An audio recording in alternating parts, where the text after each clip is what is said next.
السلام علیکم۔ آج ہم بات کر رہے ہیں یوٹیوب کی کچھ اہم نئی پالیسیوں کی، خاص طور پر وہ جو 15 جولائی 2025 سے آ رہی ہیں۔ مقصد یہ ہے کہ جو ہمارے کنٹینٹ کریٹرز ہیں وہ سمجھ سکیں کہ ان تبدیلیوں کا ان کے کام پر کیا اثر پڑے گا۔ جی بالکل، اور دیکھیے یوٹیوب کا مقصد بھی یہی لگتا ہے کہ پلیٹ فارم پر نا اصلی اور جو معیاری مواد ہے اس کو زیادہ جگہ ملے۔ تو یہ صرف رولز نہیں ہے بلکہ ایک پوری سوچ ہے کہ بھئی جو اصل محنت ہے، تخلیق ہے، وہ سامنے آئے۔ اچھا، تو سب سے پہلے یہ مونیٹائزیشن یعنی پیسے کمانے کی بات، اس میں سب سے بڑی تبدیلی کیا نظر آ رہی ہے؟ دیکھیں 15 جولائی 2025 سے نا سب سے اہم بات یہ ہوگی کہ صرف وہ مواد مونیٹائز ہو پائے گا جو واقعی اصلی ہے اور جس پر محنت کی گئی ہے۔ اصلی اور محنت والا مطلب؟ مطلب یہ کہ وہ چیزیں جو بس بہت زیادہ تعداد میں بنا دی جاتی ہیں، ایک ہی جیسی، ریپیٹیٹو، یا جن میں بہت کم محنت لگتی ہے، لو ایفرٹ جسے کہتے ہیں، ہاں، جیسے کسی اور کی ویڈیو لی، تھوڑی سی ترمیم کی اور لگا دی، یا بہت ہی سادہ ریاکشن ویڈیوز جس میں آپ کا اپنا کوئی خاص پوائنٹ آف ویو نہ ہو۔ یا وہ سلائیڈ شوز نہیں ہوتے جن میں بس تصویریں چل رہی ہیں اور پیچھے کوئی عام سی موسیقی؟ اچھا، تو یہ سب اب مونیٹائز نہیں ہوں گے؟ جی امکان یہی ہے کہ ان پر پابندی لگے گی۔ یوٹیوب چاہتا ہے کہ مواد اوریجنل ہو، اس میں تخلیق کار کی اپنی شخصیت، اپنی کوشش نظر آئے، ہاں، اور ظاہر ہے اشتہار دینے والے بھی تو بہتر مواد پر ہی پیسہ لگانا چاہیں گے نا۔ صحیح۔ اور آج کل اے آئی کا اتنا شور ہے، مصنوعی ذہانت، اس سے بنے مواد کا کیا ہوگا؟ کیا اے آئی ویڈیوز بالکل بند؟ نہیں، دیکھیں مکمل پابندی نہیں ہے۔ اے آئی کو آپ ایک ٹول کی طرح، ایک اوزار کی طرح استعمال کر سکتے ہیں، جیسے آئیڈیاز لینے کے لیے، یا شاید اسکرپٹ کا پہلا ڈرافٹ بنانے کے لیے، یا وائس اوور میں مدد کے لیے۔ اچھا، لیکن شرط یہ ہے کہ جو فائنل پروڈکٹ ہے، جو ویڈیو ہے، اس میں آپ کی یعنی انسان کی تخلیقی کوشش، آپ کی رائے، آپ کی ترمیم، وہ واضح ہو، وہ نمایاں ہو۔ مطلب پوری طرح اے آئی سے بنی ویڈیو جس میں آواز بھی روبوٹ جیسی ہو، اسکرپٹ بھی اے آئی کا لکھا ہو، وہ نہیں چلے گی؟ بالکل، وہ مونیٹائز نہیں ہوگی۔ اور یہ بھی اہم ہے کہ اگر اے آئی استعمال کیا ہے تو آپ کو یہ بتانا ہوگا، ڈسکلوز کرنا ہوگا۔ شفافیت بہت ضروری ہے۔ شفافیت۔ جی، اور اسی سلسلے میں وہ نو فیکس ایکٹ آف 2025 کی بات بھی ہو رہی ہے، جو ڈیپ فیکس وغیرہ کو روکنے کے لیے ہے۔ تو یوٹیوب بھی اسی طرف جا رہا ہے۔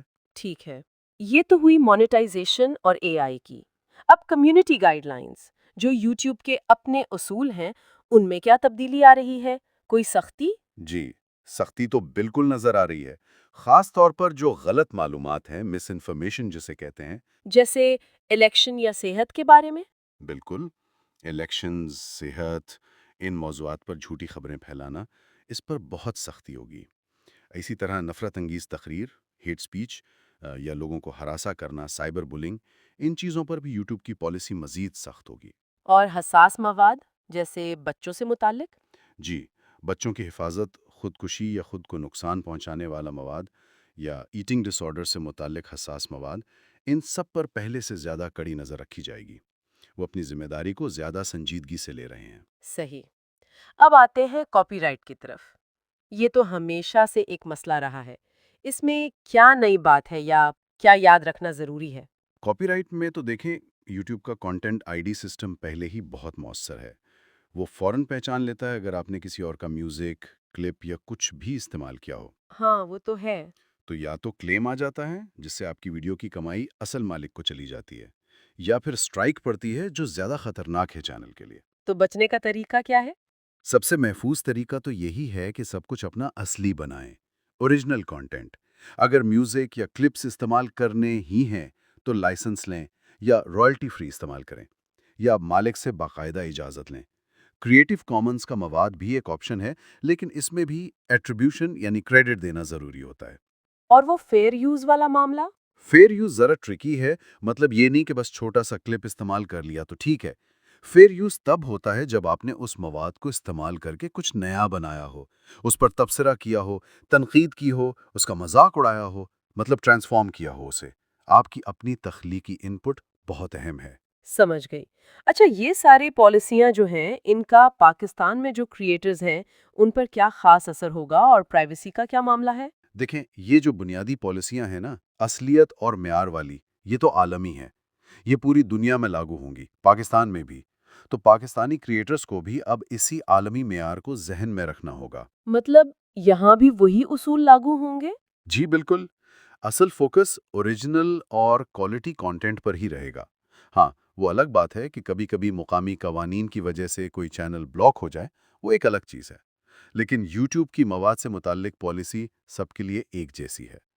پرائیویسی کے حوالے سے یوٹیوب کی اپنی پالیسیاں ہیں کہ وہ صارف کا ڈیٹا کیسے استعمال کرتے ہیں، کیسے محفوظ رکھتے ہیں، وہ اپنی جگہ قائم رہیں گی۔ تو شاید کچھ ایسے مواد پر فرق پڑے جو یہاں بہت چلتا ہے، جیسے بغیر خاص ویلیو ایڈیشن کے ریئیکشن ویڈیوز۔ بالکل، ہو سکتا ہے کہ ایسے مواد کے لیے اب مونیٹائزیشن مشکل ہو جائے، جہاں تخلیق کار کی اپنی محنت یا اوریجنل انپٹ کم نظر آتا ہو۔ تو خلاصہ یہ ہوا کہ آگے بڑھنے کے لیے 3 چیزیں اہم ہیں: اصلیت، معیار اور شفافیت۔ دیکھو، صحیح کہا آپ نے، یہی مول بات ہے۔ میری صلاح کریٹرز کے لیے یہی ہوگی: اپنا منفرد مواد بنائیں، اپنی آواز پیدا کریں، اے آئی کو صرف ایک مددگار کے طور پر دیکھیں، متبادل کے طور پر نہیں۔ گائیڈ لائنز اور کاپی رائٹ کو اچھی طرح سمجھیں اور ان پر عمل کریں۔ اپنے پرانے مواد کو بھی ایک نظر دیکھ لیں، اگر وہ ان نئے اصولوں پر پورا نہیں اترتا تو اسے اپڈیٹ کریں یا ہٹا دیں۔ یوٹیوب کا پیغام صاف ہے، وہ حقیقی تخلیق کاروں کو ان کی محنت کا صلہ دینا چاہتے ہیں۔ یہ واقعی بہت اہم معلومات ہے، آپ کا بہت شکریہ۔ شکریہ۔ بس ایک آخری بات ذہن میں آتی ہے، یہ جو رجحان ہے نا، اصلیت اور انسانی تخلیق کی طرف، یہ صرف یوٹیوب تک نہیں رہے گا، یہ پورے آن لائن منظر نامے کی سمت بتا رہا ہے۔ مستقبل میں شاید ہر جگہ انسانی ٹچ، اصلی سوچ اور منفرد انداز کی قدر بڑھے گی۔ تو سوچنے کی بات یہ ہے کہ اس بدلتی ہوئی ڈیجیٹل دنیا میں ہر تخلیق کار اپنی جگہ کیسے بناتا ہے اور اسے کیسے برقرار رکھتا ہے۔